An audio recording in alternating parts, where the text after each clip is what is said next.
नमस्कार। यह है फलक की कहानियों का अद्भुत संसार किस्सा कहानी। कहानियाँ जिसमें हम लिखते हैं खुद को। मैं लावण्या नायडू आज आपको सुनाने जा रही हूँ अपनी ही लिखी एक कहानी जिसका शीर्षक है बदला। व्हाट्सएप पर मैसेज करते हुए वो थोड़ा घबराया हुआ था। लड़की ने उसके व्हाट्सएप स्टेटस को देखकर थम्स अप का इशारा किया था और डीपी की भी तारीफ की थी, लेकिन इसके आगे उसने कुछ मैसेज नहीं किया था। दफ्तर के लिए तैयार होते वक्त एक निगाह घड़ी की तरफ थी, दूसरी फोन पर, लेकिन नेटवर्क गायब। देश को 4G 5G में न ले जाओ तो कोई जी काम नहीं करता और न कहीं जी लगता है। उसका भी उचट गया। मेट्रो में बैठते हुए बस गुड मॉर्निंग लिखा था उसने। नजरें बदस्तूर मोबाइल पर जमी रहीं, प्रतीक्षारत।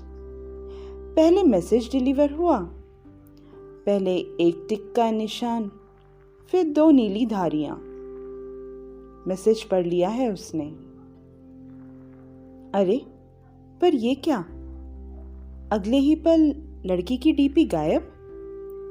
सुधीर ने फिर एक बार हाय लिखकर मैसेज किया, पर अब केवल एक टिक। दिन भर न उस लड़की की डीपी दिखी न वो टिक नीली हुई। वो समझ गया कि उसे ब्लॉक कर दिया गया है। लड़की उसके ऑफिस के बिल्डिंग में ऊपर वाले माले में नौकरी करती थी। कई बार उसकी सहेली रीना, जो सुधीर के ऑफिस में ही काम करती थी, उसके साथ लिफ्ट में देखा था।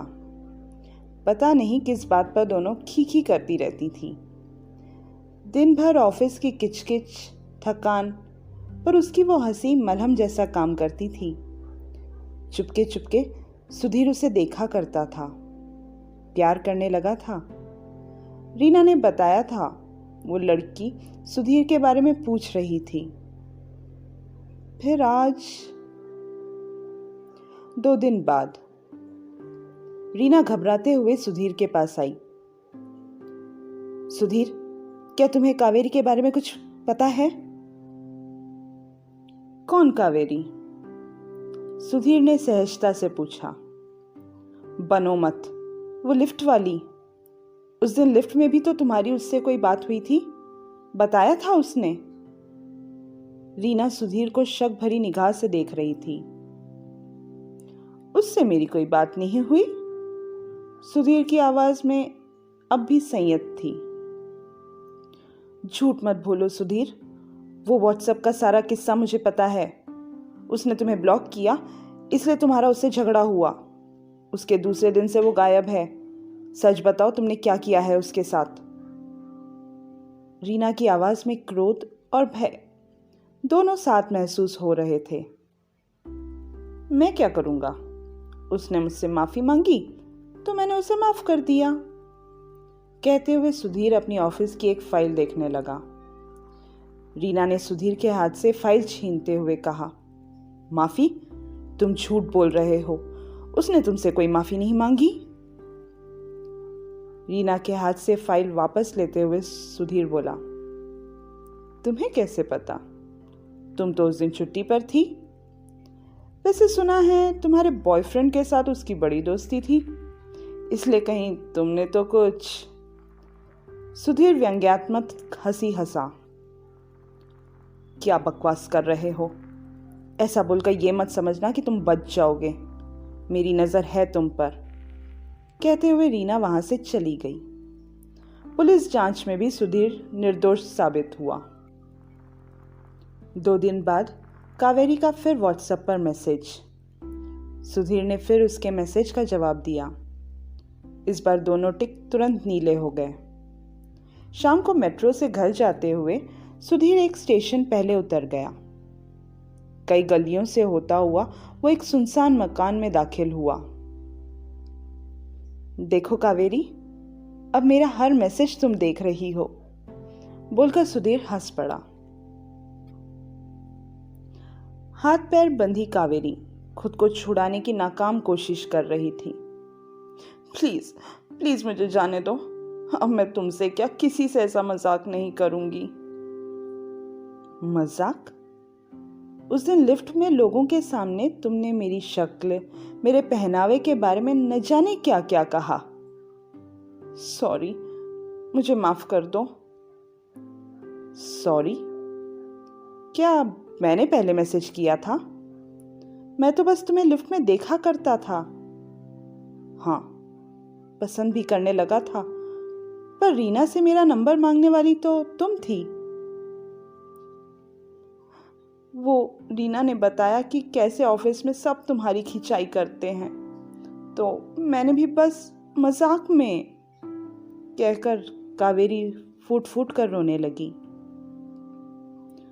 तो तुम भी सबकी तरह निकली, इसलिए मैंने भी वही किया जो सबके साथ करता हूं, बदला। बदला? हाँ, वो कमल, उसको घूस के केस में फंसाया।